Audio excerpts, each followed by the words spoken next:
वालेकुम अस्सलाम सर। आपका नाम मोहतरम? चौधरी गुलाम हैदर साकिब, स्कूल का नाम? Pakistan public high school, Faridnagar Pakpattan. माशाल्लाह, कितना अरसा हो गया आपको इस फील्ड में? मुझे सर 16-17 साल हो गए इस फील्ड में। तो क्या समझते हैं इस फील्ड में क्या आपने खोया, क्या पाया? अल्हम्दुलिल्लाह, अल्लाह पाक की बड़ी मेहरबानी रही है। मुआशी तौर पर भी अपनी ज़िंदगी को चलाया इसी फील्ड से, और इज़्ज़त भी बहुत कमाई है। हमें नाशुक्र नहीं होना चाहिए उस्ताद की। बहुत सारे लोग नाशुक्री करते हैं कि हमें इज़्ज़त नहीं मिलती, लेकिन उस्ताद की आज भी इज़्ज़त है।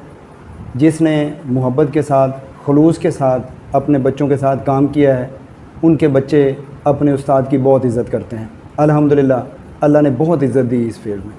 तो माशाल्लाह आप प्राइवेट स्कूलों के प्रेसिडेंट भी हैं। जी अल्हम्दुलिल्लाह, ये दोस्तों की बड़ी मेहरबानी है कि उन्होंने पिछले 4 साल से ये ज़िम्मेदारी सौंपी हुई थी। फिर दोबारा इलेक्शन हुए, फिर उन्होंने अपनी नवाज़शात की कि दोबारा फिर उन्होंने मुझे सदर मुंतखब किया, और ताहाल अल्हम्दुलिल्लाह पाकपतन प्राइवेट स्कूल्स एसोसिएशन को मैं ही प्रिजाइड करता हूँ, यानी सदारत मेरे पास है। मेरे भाई, क्या मसाइल हैं स्कूलों के?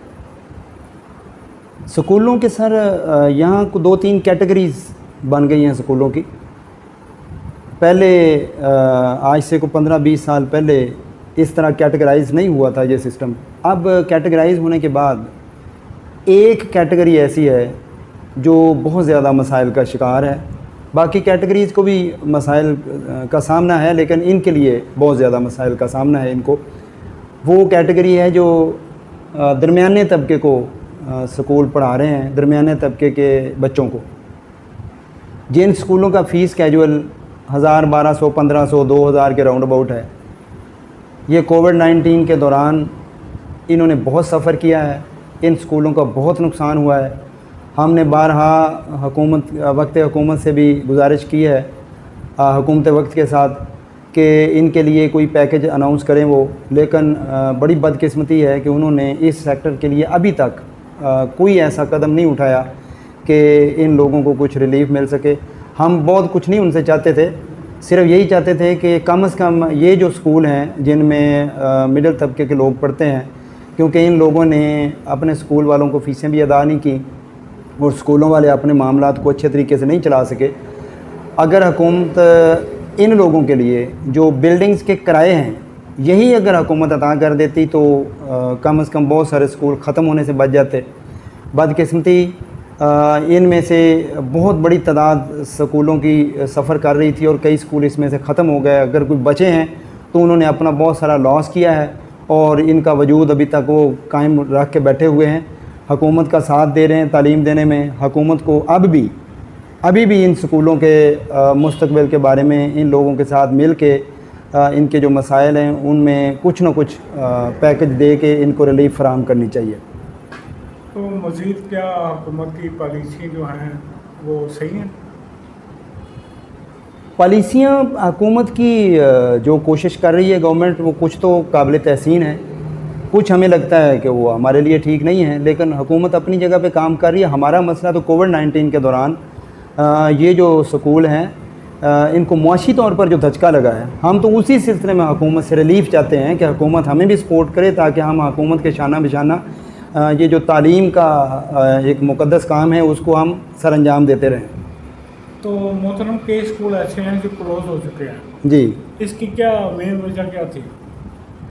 सबसे अहम वजह तो सर ये मुआशी मसाइल ही हैं कि कोविड-19 के दौरान जब लॉकडाउन होता है, स्कूल बंद होते हैं, तो पेरेंट्स, एक ख़ास कैटेगरी के लोगों के जो स्कूल हैं उनको तो फ़ीसें मिलती रही हैं, वो क्लाइंट्स भी देते रहे फ़ीसें, लेकिन हमारे पंजाब में, हमारे पाकिस्तान में वो स्कूल जिनका फ़ीस कैजुअल 1000-2000 के दरमियान है, वो सफ़र कर रहे थे। उनके क्लाइंट्स भी सफ़र कर रहे थे। कोविड-19 के दौरान उनके कारोबार मुतासर हुए, वो अपने बच्चों की फ़ीसें इन स्कूलों को नहीं दे सके, और इन स्कूलों की जो बहुत बड़ी तादाद है वो किराए की बिल्डिंग्स में अपना काम कर रहे हैं। जो बड़े स्कूल हैं, जो चेन हैं, उनकी तो बिल्डिंग्स अपनी हैं, और जो ये स्कूल हैं इनकी बिल्डिंग्स अपनी नहीं हैं।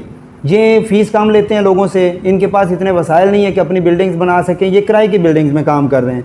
तो सबसे बड़ा प्रॉब्लम ये हुआ कि हर महीने इनको फ़ीसें तो नहीं आ रही थी उतनी कि ये किराए पे कर सकते, लेकिन जो मालिक मकान है वो उनकी अपनी मजबूरियां थी, उन्होंने तो किराए लेने थे, वो किराए इनसे लेते रहे।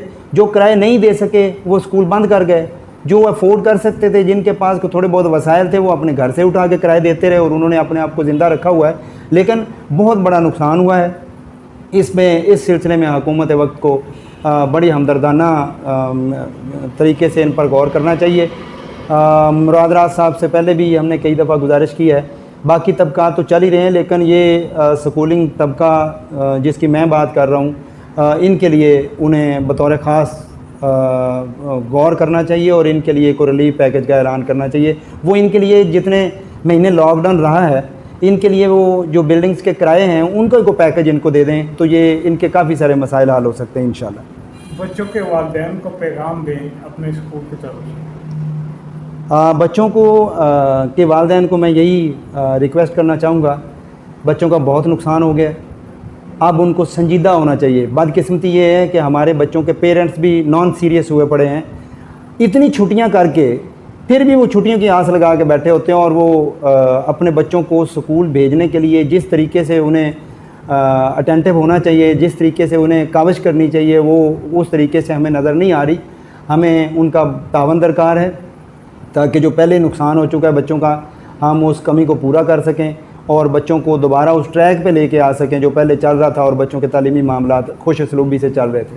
Thank you sir.